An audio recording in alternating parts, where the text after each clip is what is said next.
In the far north, we know that the Arctic sea ice decline has also accelerated far, far beyond the expectations of the climate models.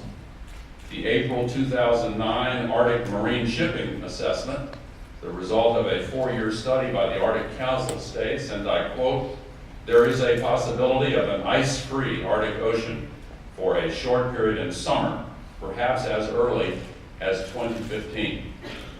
The loss of that reflective ice cover on the Arctic Ocean radically changes the relationship between that portion of our planet and the radiation from the sun. Instead of reflecting 85%, as the ice does, the dark ocean surface absorbs 85%. That phenomenon is principally responsible for the far more rapid increase in temperatures in the Arctic compared to the rest of the world. And the scientists warn us that this is already beginning to lead to the thawing of the frozen permafrost around the Arctic Ocean, which contains vast amounts of frozen carbon and frozen methane in the tundra and in the shallow sea areas. Were it to be released, over time it would cause a vast increase in the quantity of global warming pollution in the atmosphere. Chris Field from the Carnegie Institution for Science says that the IPCC has underemphasized the carbon stocks in the soil, permafrost, and plants. The permafrost alone, this study shows, contains 1.7 trillion tons of carbon, more than twice the estimate of only 2 years ago. Mountain glaciers all around the world have now been in retreat for 18 straight years, with glaciers from the Andes to Alaska and across the Alps shrinking as much as 3 meters, a rate twice as fast as a decade ago.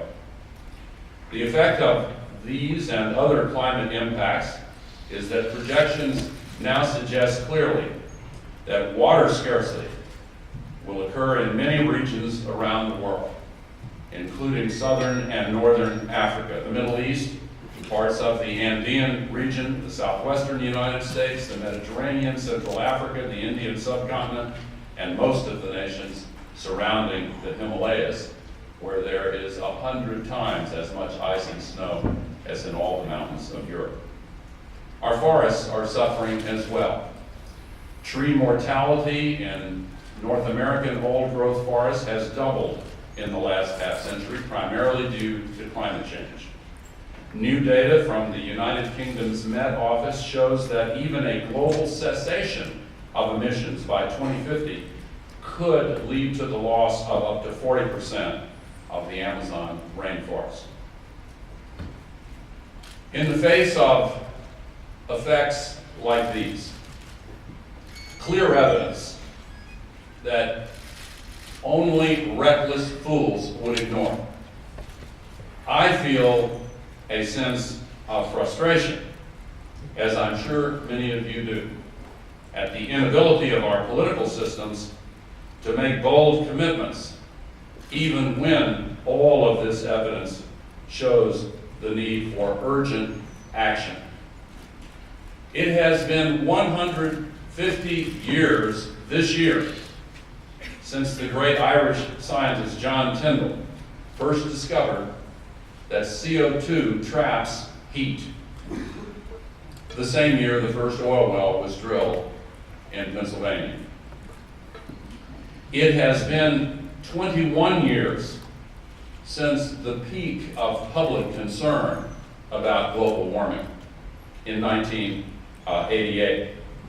It has been 17 and a half years since the Earth Summit in Rio de Janeiro.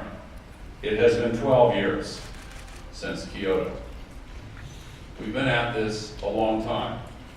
And throughout this period, emissions have continued to increase, and the rate of increase has continued to go up.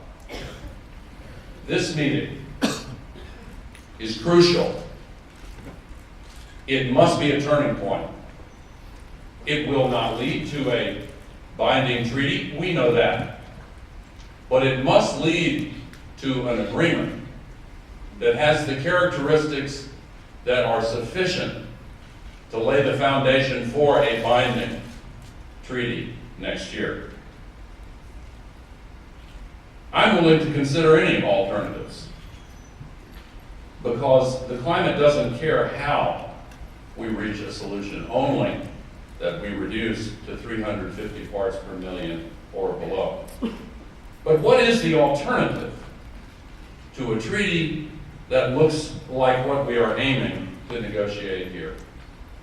Does anyone genuinely believe that a grassroots global campaign is by itself sufficient to solve this crisis?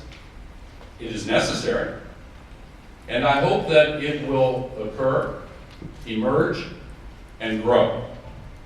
It can play a vital role in all parts of this process moving forward. But the end result must be a treaty that is based on the scientific evidence facing us and not merely on what is convenient and easy. What are the other alternatives? Some advocate a CO2 tax. So do I. But can anyone truly imagine a harmonized global CO2 tax? That would have, in my considered judgment, a degree of political difficulty even higher, indeed considerably higher, than the difficulties we are facing in trying to conclude this treaty. What are the other alternatives? Well, of course, there are some who engage in magical thinking and imagine that some magic new technology will suddenly appear that will allow us, at the last minute, to avert this global catastrophe. They believe so much in the power of technology to act as humanity's savior that they have lulled themselves into a false belief in a quick fix. That position is the moral equivalent of denying the existence of the crisis itself. We need a treaty. And we know from past experience that international treaties embodying a market-based approach work. We know that the Kyoto Treaty resulted in significant reductions already in the European Union, to take one example. We know that in the United States, a market-based approach was extremely successful in reducing other forms of pollution, including sulfur dioxide.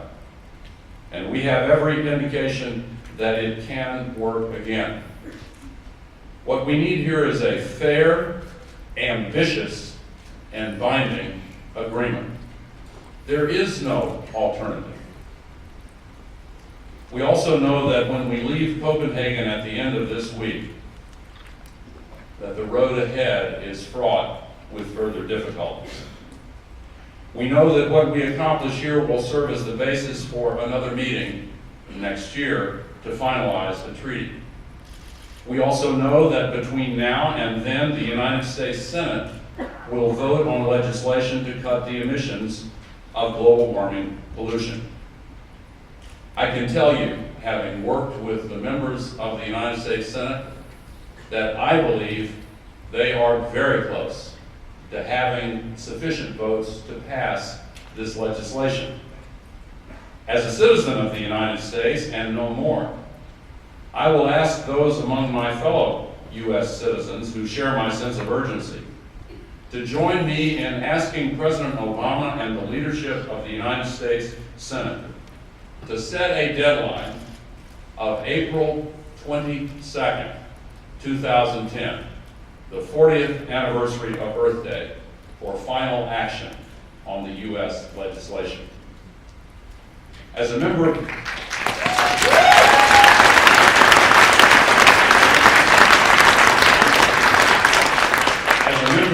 the world community, and no more, I would ask those of you here who share my sense of urgency to join me in asking for an early date for the next meeting of ministers and heads of state